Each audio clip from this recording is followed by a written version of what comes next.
आज के इस वीडियो में मैं आपको बताऊंगी मोहिनी एकादशी कब है। 2023 में मोहिनी एकादशी किस तिथि को पड़ रहा है, कौन सा वार है, पूजा का शुभ मुहूर्त क्या है और पारण के दिन हमें किन बातों का विशेष तौर पे ध्यान रखने की ज़रूरत है। इसके साथ ही इस दिन किए जाने वाले खास मंत्र और आपकी परेशानी को दूर करने वाले 3 खास उपाय, आइए जानते हैं इसके बारे में।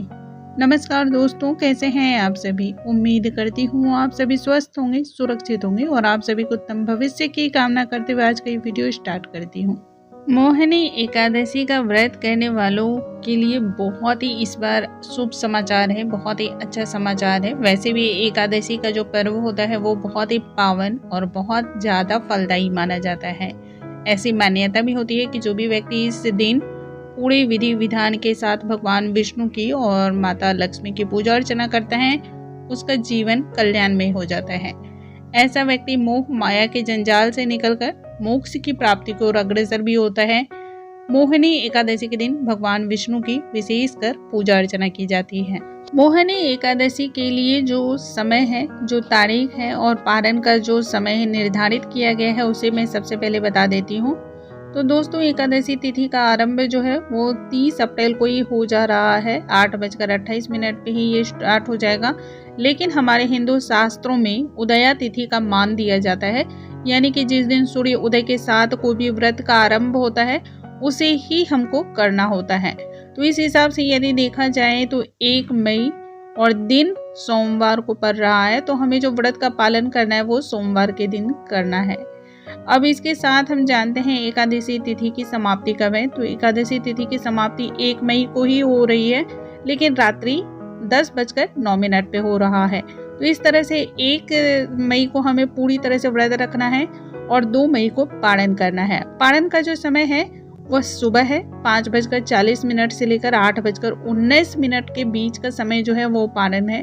अब इस बीच में ही हमें पारण कर लेना है। अब जानते हैं इसकी पूजा विधि हमें किस प्रकार से पूर्ण करनी है। तो मोहिनी एकादशी के दिन आपको क्या करना है, सूर्योदय से पहले उठकर स्नान आदि कर ले, नित्य क्रिया से निवृत्त हो ले और उसके बाद भगवान विष्णु का मन ही मन आपको ध्यान करते हुए रहना है।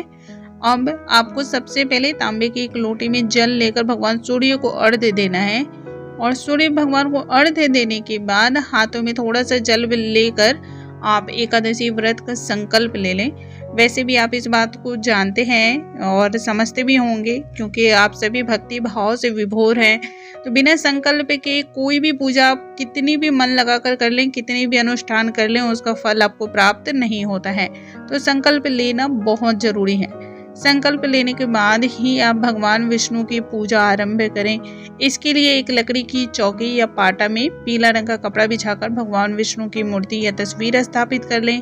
साथ में माता लक्ष्मी की भी आप तस्वीर स्थापित करें। इसके बाद पूजा आरंभ करें। सबसे पहले जल से आप आचमन करें। इसके बाद भगवान विष्णु को पीला चंदन लगाने के साथ ही पीले रंग के फूल, पीले वस्त्र, पीला भोग लगाएं। पीले रंग का खास महत्व होता है। इसके साथ ही माता लक्ष्मी को सिंदूर, फूल, माला, इन सभी चीज़ों को लगाएं। भोग उनको भी लगाएं। घी का दीपक लगा लें, धूप जलाएं और भगवान विष्णु के अवतार मोहिनी अवतार की इस दिन आप पूजा करें। अब एकादशी व्रत की कथा का श्रवण करना बहुत जरूरी है, क्योंकि व्रत की कथा का यदि आप श्रवण और पठन नहीं करते हैं तो व्रत अधूरा माना जाता है। अब इसके साथ आज मैं आपको बताऊंगी कि इस दिन आपको किस मंत्र का खास तौर पे जाप करना है, क्योंकि एकादशी है, भगवान विष्णु की पूजा आराधना की जाती है। तो भगवान विष्णु के निमित्त इस दिन भर आपको मन ही मन में, यानी कि मानसिक रूप से आपको जाप करते रहना है भगवान विष्णु के मंत्रों का। मंत्र आप ध्यान से सुन लें। ओम नमो भगवती वासुदेवाय, ओम नमो नारायणाय नमः। इन मंत्रों का आप मन ही मन जाप करते रहें। किसी का भी अहित ना करें, मुंह से किसी भी तरह का कठोर वचन ना निकालें। तामसिक चीज़ों से आप दूरी बनाकर रखें। अब इसके बाद आपको खास तौर पर इस दिन करने वाले 3 उपाय मैं बता रही हूँ, जिनको आप करें। बहुत ज़्यादा आपको फ़ायदा मिलने वाला है। घर में से सुख शांति तो आती ही है, साथ ही यदि आपका कोई रुका हुआ कार्य होता है वो भी बनने लगता है। यदि आप आर्थिक रूप से परेशान रहते हो, हाथ हमेशा ही तंग सा रहता हो, पैसों की हमेशा ही तानातानी बनी रहती हो, तो ऐसे में आपको इस दिन पीले रंग के वस्त्र, पीले फूल, पुष्प, पीले अनाज में जैसे आप गेहूं को शामिल कर सकते हैं या फिर तुअर की दाल, चने की दाल, इन सभी चीज़ों को शामिल कर सकते हैं।